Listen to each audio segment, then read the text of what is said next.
안녕하세요. 오늘은 논술 심화학습으로 롤즈의 정의론 얘기 좀 하도록 하겠습니다. 이 정의론 워낙 많이 나오죠. 너무너무 많이 나와서 출제 횟수를 헤아릴 수 없을 만큼 많이 나옵니다. 요 많이 나오는 이유는 일단 내용적으로 봤을 때 이 정의론이 차지하는 위상 자체가 워낙에 현대 사회에서 중요한 거죠. 논술이라는 것이 이제 문과에서는 인간의 사회 문제를 진단해서 그에 대한 바람직한 방향이나 이런 걸 찾아가는 과정이란 말이죠. 그러니까 가장 중요한 현대 사회의 어떤 문제는 불평등입니다. 그리고 그 불평등을 해소하는 가장 고민이 잘 압축적으로 상징적으로 이론적으로 만들어진 첫 번째 체계가 롤즈의 정의론이기 때문에 이 부분에 의해서 나타나는 여러 가능성, 즉 불평등을 해소할 수 있는 가능성, 그 다음에 그럼에도 나타날 수 있는 문제, 한편에서는 자유주의의 공격, 한편에서는 복지주의에서의 문제, 이런 것들이 굉장히 좀 비교 또는 비판이 많이 잘 걸리는 그런 문제이기 때문에 오늘 그 얘기를 조금 하도록 할게요. 자, 일단 이제 롤즈의 정의론은 여러분들이 하나를 압축해서 기억할 때는 역시 기회균등을 위한 차등의 원칙, 이런 정도로 기억을 하시면 됩니다. 기회균등이라는 것은 equal opportunity, 모두가, 사회 구성원 모두가 기회를 동등하게 갖는 평등이 되는 거예요. 기회를 갖는 평등입니다. 그러니까 돈 자체가, 소득 자체가 동일한 게 아니라 교육 기회라든지 의료 기회라든지 기본 삶에 대한 복지자의 접근의 기회, 기초생활에 대한 기회의 균등, equal opportunity를 위해서 차등의 원칙, difference principle, 차등의 원칙이 적용된다는 얘기입니다. 요거는 차등이라는 것은 기회균등을 위해서는 괄호 열고 돈이 필요하기 때문에 괄호 닫고 현실에서의 차별을 역차별로 조정한다. 이제 그 의미가 있는 거예요. 그러니까 그거는 꼭 기억을 하셔야 됩니다. 기회균등을 위한 차등의 원칙. 자, 그러면 이제 출발점을 보죠. 제가 예전에 읽었던 이 정의론, 요거는 이제 하버드 대학에서 나온 책이죠. 아주 유명한 책. 그리고 이 정의론의 이 표지가 너무 저는 감동적이었어요. 이 연못에 떨어지는 물, 원은 뭐예요? 거리가, 중심을 기준으로 거리가 같은 점들의 집합이죠. 그리고 이것이 사실은 우리가 지향해야 될 정의라는 거고, 이 책에서도 그게 이상은 분명히 나타납니다. 하지만 현실은 그렇지 못하기 때문에 안타깝지만 우리는 원처럼 파동을 이루지는 못하죠. 하지만 그 정신이 가장 잘 담긴 표지입니다. 그 대학 가면은 이런 거 꼭 원서로 보세요. 그 다음에 이제 이 책은 한국에서 번역한 책이죠. 서울대학교 철학과의 전 교수님이었던 황경식 선생의 번역본인데, 이게 표지가 보면 똑같은 정의론인데, 이거 지금 법에 나오는 정의의 여신이잖아요. 그런데 여기서부터 우리나라가 좀 안타깝죠. 안타깝지만 이 정의하고 롤즈의 정의는 좀 거리가 있어요. 이거는 유럽 대륙의 법적 정의를 얘기를 하는 것인데, 그래도 번역은 잘 되어 있는 편이고, 제가 한 20년도 더 전에 이걸 원문을 대조를 하면서 읽었던 기억이 나는데 비교적 충실하게 잘 되어 있습니다. 지금 나오는 책하고는 판본이 조금 다르라서 순서는 약간 달랐던 기억이 나요. 그 다음에 사실 참 추천드리고 싶은 책 중에 하나가 롤즈의 마지막 이 연설을 담은 책입니다. 이 책이 지금도 나오는지는 모르겠는데, 이제 정치 철학을 담은 아주 마지막 연설들인데, 이 롤즈의 정치 윤리에 대한 기본적인 이해도가 얼마나 뛰어난지를 잘 알 수 있는 책인데, 이 책은 굉장히 저한테 충격을 좀 많이 줬던 책이에요.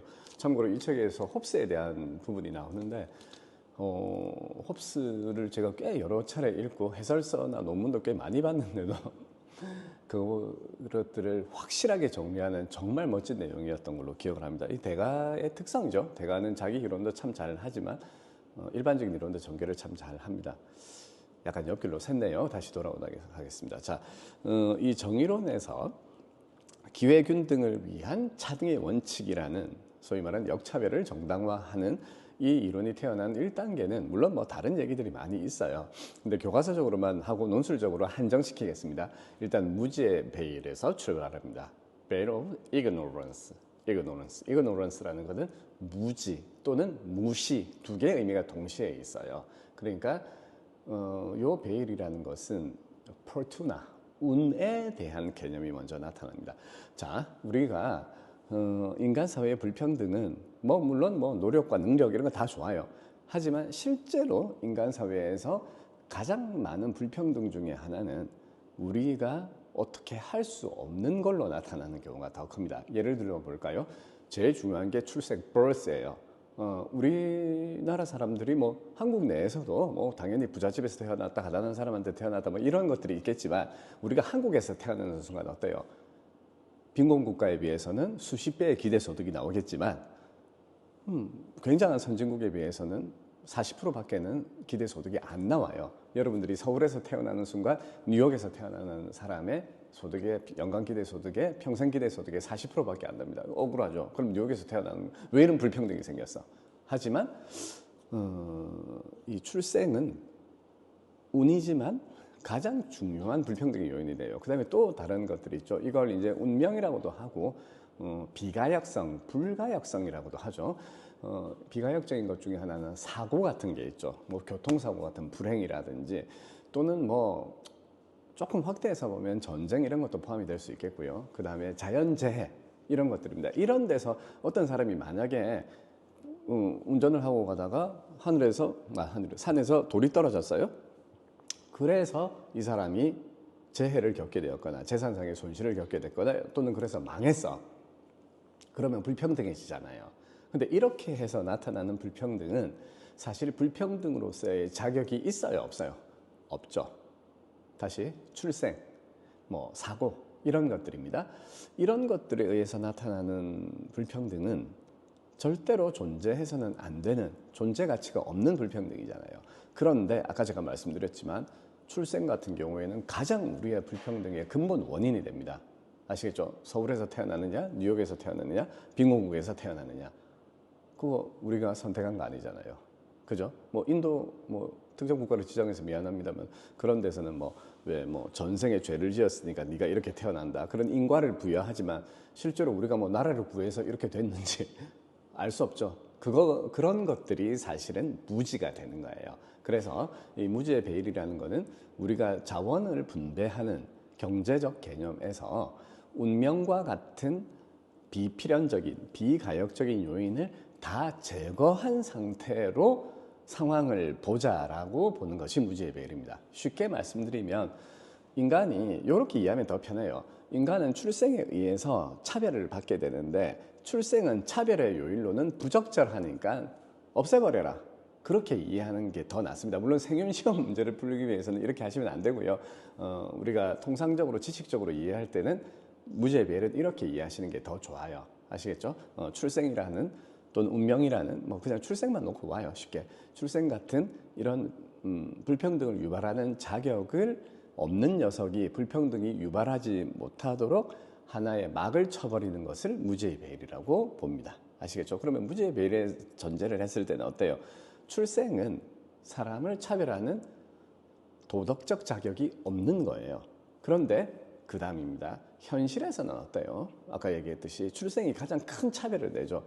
어느 집에서 어떤 경제적 환경에서 태어났느냐, 어떤 국가에서 태어났느냐, 또는 이제 선천적 장애로 인해서 노동력을 많이 상실했을 때, 이럴 때는 이 사람이 잘못한 게 아니잖아요, 그죠? 그렇기 때문에 이 사람이 경제적인 어려움이나 기본 재화에 대한 접근 또는 이제 뭐 자유예요, 자유를 보장받지 못하는 기본적인 자유를 보장받지 못하는 상황은 도덕성이 없는 거예요.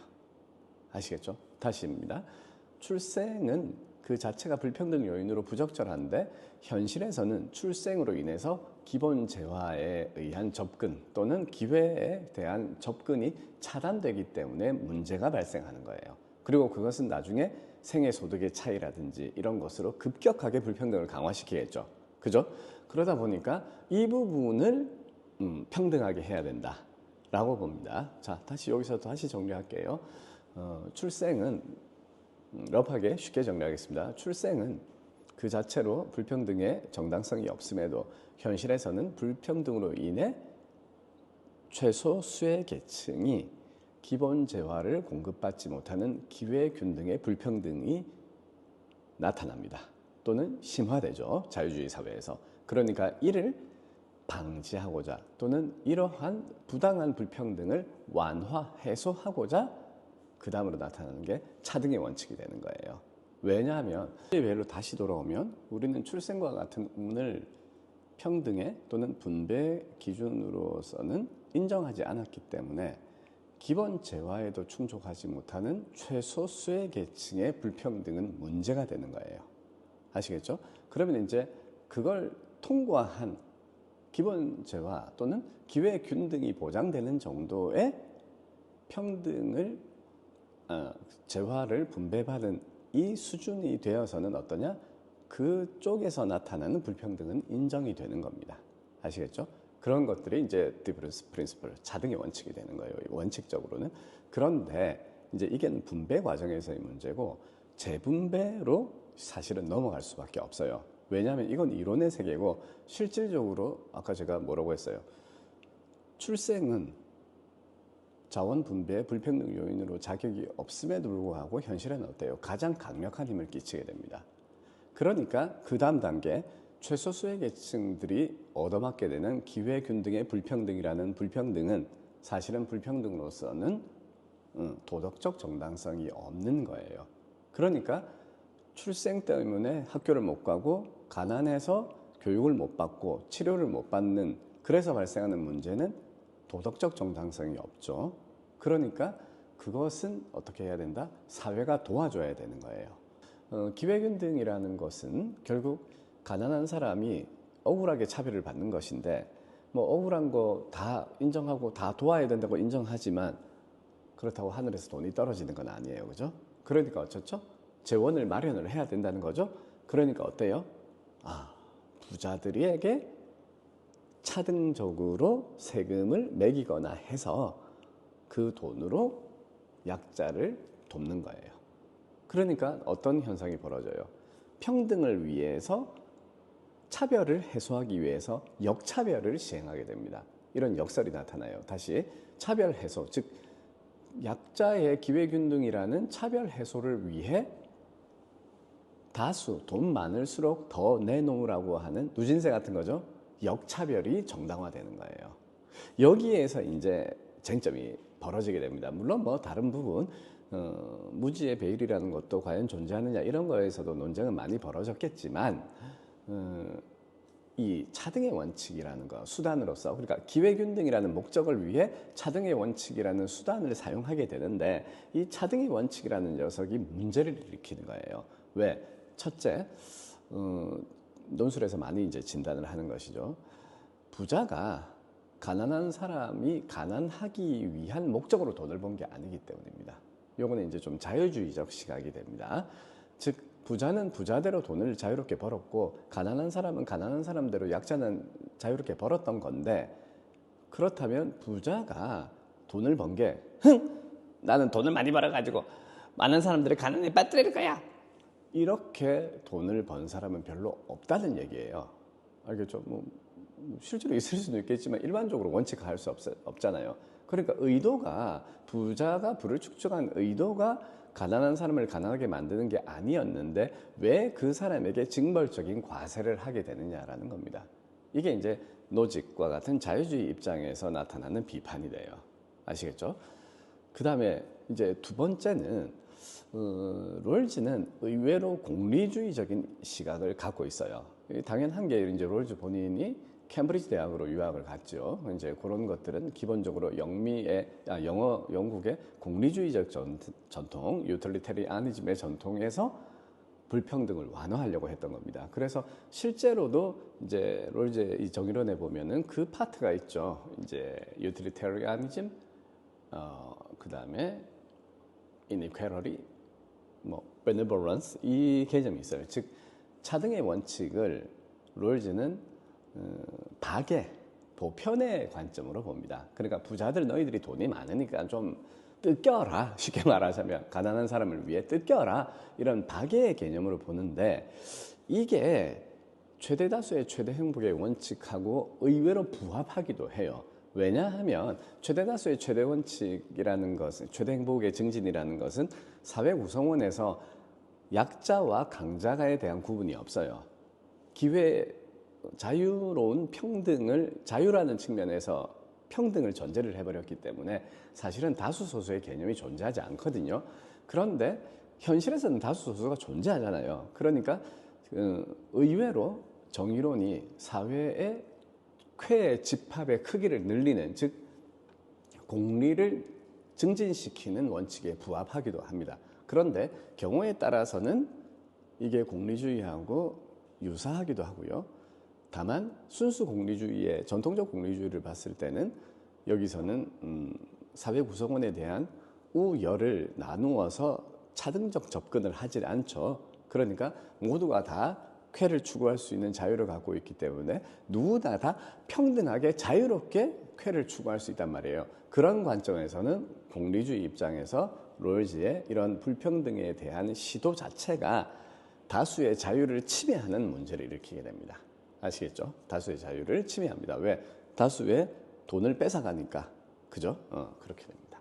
그 다음에 이제 조금 더 전통적인 복지론, 유럽 대륙의 복지론적 시각으로 보면은요, 요거는 국가에 대한 공동체의 개념 자체가 조금 달라요. 그러니까 영국이나 미국, 롤즈도 미국인이기 때문에 영국이나 미국에서 공동체의 구성은 기본적으로 개인의 집합을 기준으로 봅니다. 그러니까 공동체는 좀 허구체, 사회는 허구체다, 또는 이제 사문하시는 분들은 명목론적이라고 할 때 이게 이제 기본적인 시각으로 좀 깔려 있어요. 이게 약간의 차이는 있지만 크게는 국가나 공동체가 개인의 집합이다라고 보기 때문에 국가 개념에 있어서 소극적인 역할 수행으로 제한을 걸죠.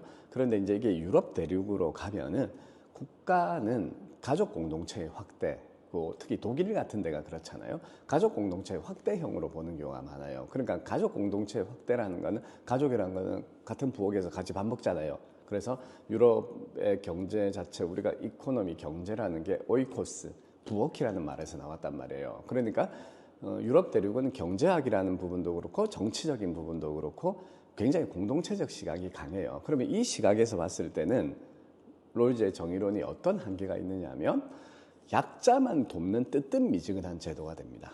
아시겠죠? 그러니까 사회 구성원 전부를 돌보는 게 아니라 약자만 돌본다는 점에서 뭔가 복지로서는 좀 수준이 떨어진다는 겁니다. 우리가 흔히 왜 북유럽 이런 데가 복지가 훨씬 더 영국이나 미국보다 잘 되어 있다고 보잖아요.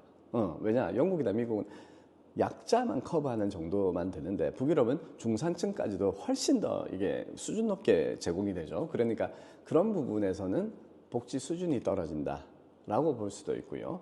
그 다음에 이제 요거는 약간 종교적인 관점일 수도 있는데, 그런 면에서 봤을 때 요 부자가 차등의 원칙을 적용할 때 세금만 뜯기면 되냐라는 시각이 발생할 수 있습니다. 복지라든지 종교적인 영역에서는. 요거는 동아시아의 공동체적인 시각인 유교에서도 이런 게 있을 수 있는데, 쉽게 말씀드리면 롤즈의 방식이라는 건 어떻게 보면 되게 쿨하잖아요. 최소수의 계층이 교육이나 의료 이런 것들을 기회를 못 받으니까 돈 많이 버는 사람한테 누진세, 세금을 더 많이, 비율도 더 높여, 이렇게 해서 손흥민 선수 50%씩 내고 이런 거 있잖아요. 그렇게 뜯어서 내면 된다. 그러니까 부자 너희들은 50%면 뜯기면 돼, 이런 식으로 보죠. 그런데 여기에서는 함정이 있어요. 어떤 함정이 있죠? 부유층이 가난한 사람에 대한 어떤 공동체 의식이라든지 그분들의 삶을 이해하는 과정 없이도 세금만 뜯기면 되는 거예요. 그게 어때서요? 세금만 뜯기면 되는 거지. 그렇지 않습니다. 결국 우리가 지향하는 공동체라는 것은 가난한 사람도 돈이 많은 사람도 그 공동체 구성원으로서, 우리 같은 경우에는 대한민국 사람으로서 같이 화합하고 같이 호흡하고 같이 목표를 향해서 공존하는 공동체잖아요. 그런데 돈 뜯겼으니까 알아서 해, 이런 것들은 기본적으로 수단으로는 매우 좋은 방법일 수 있지만 복지라는 그 공동체 이상에는 부합하지 못하는 거예요. 그러니까 이런 부분에서는 유럽 대륙의 복지론이라든지 내지는 종교적인 부분, 이런 데서 비판을 할 수가 있습니다. 아시겠죠? 조금 어렵게 끌고 왔는데 이제 정리를 다시 해보죠.